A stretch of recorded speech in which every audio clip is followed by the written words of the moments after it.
அதிமுக முன்னாள் அமைச்சர் ஜெயக்குமார் செய்தியாளர்களை சந்தித்து வருகிறார். அதன் காட்சிகளை தற்போது பார்க்கலாம். ஒரு மாபெரும் தலைவர், புரட்சி தலைவர் எம்ஜிஆர். அப்படி மோடியை பாராட்டுறாங்களா? சொல்லுங்க. சரி, எங்களுடைய திட்டங்கள் புரட்சி தலைவர் காலத்தில் எவ்வளோ திட்டங்கள் கொண்டாந்தாங்க.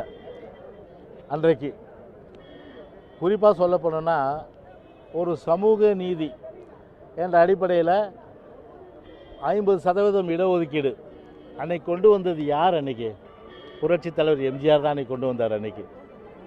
அன்னைக்கு புரட்சி தலைவர் எம்ஜிஆர் கொண்டு வந்து அதன் பிறகு பார்த்தீங்கன்னா 20-30 திரு கருணாநிதி பிரித்தார். அந்த 50 தான் பிரித்தார். கருணாநிதி ஒன்றும் பிற்படுத்தப்பட்ட சமுதாய மக்களுக்கும் மிகவும் பின்தங்கிய மக்களுக்கும் எதுவும் செய்யலை. தலைவர் கொண்டு வந்த 50 தான் 30-20 ஆக்கினார். அதுக்கும் ஒரு ஆபத்து வந்தது. 69% இடஒதுக்கீடு. அதுக்கு முழுமையாக பாதுகாப்பு கொடுத்து சட்டத்தை திருத்தி 9வது அட்டவணையில் சேர்த்து இன்றைக்கி 69% இடஒதுக்கீடு பழங்குடியினர், ஆதி திராவிடர்கள், பிற்படுத்தப்பட்டவர்கள், அதே போன்ற மிகவும் பின்தங்கியவர்கள் இவரெல்லாம் 69% இடஒதுக்கீடு அனுபவிக்கிறோம்னு சொன்னால் திமுக காரணமா இல்லை மோடி காரணமா?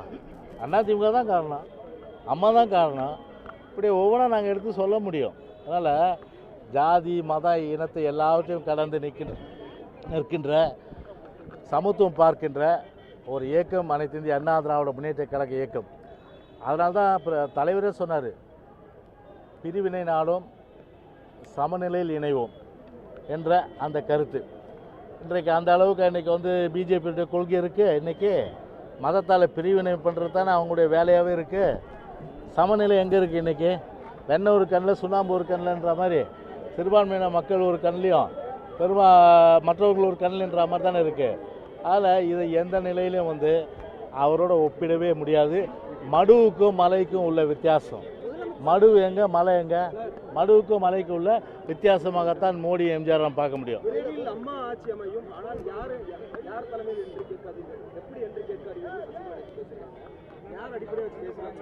2026 அம்மா ஆட்சி அமையும், பொதுச்செயலாளர் தலைமையில் தான் அமையும்.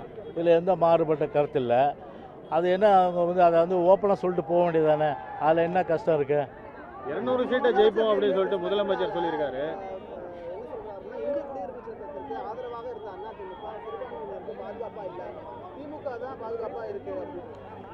ஏங்க, 98 பெரிய அளவுக்கு கோயம்புத்தூர் மாவட்டத்தில் கலவரம் ஏற்பட்டது. யார்? அத்வானி வருகையின் போது. நான் கூட அப்போ சென்ட்ரல் மெட்ராஸில் கேண்டிடேட். நான் மத்திய சென்னையில் நாடாளுமன்ற கேண்டிடேட்டு. அப்போ பிரச்சாரத்துக்கு வந்தார். பெரிய குண்டு வெடிப்பு வெடித்து கிட்டத்தட்ட 58 பேர் செத்தாங்க.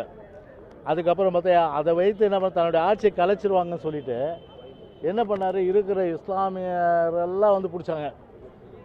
மசூதி எல்லாம் போய் ரைடு அடித்தாங்க. சிறையில் இன்னும் இருக்கிறாங்க இஸ்லாமியர்கள். நீ அதாவது வாக்குறுதிகள் கொடுத்த மாதிரி அவங்கள விடுவிக்க வேண்டியது தானே. அதை விடுவிக்கலை.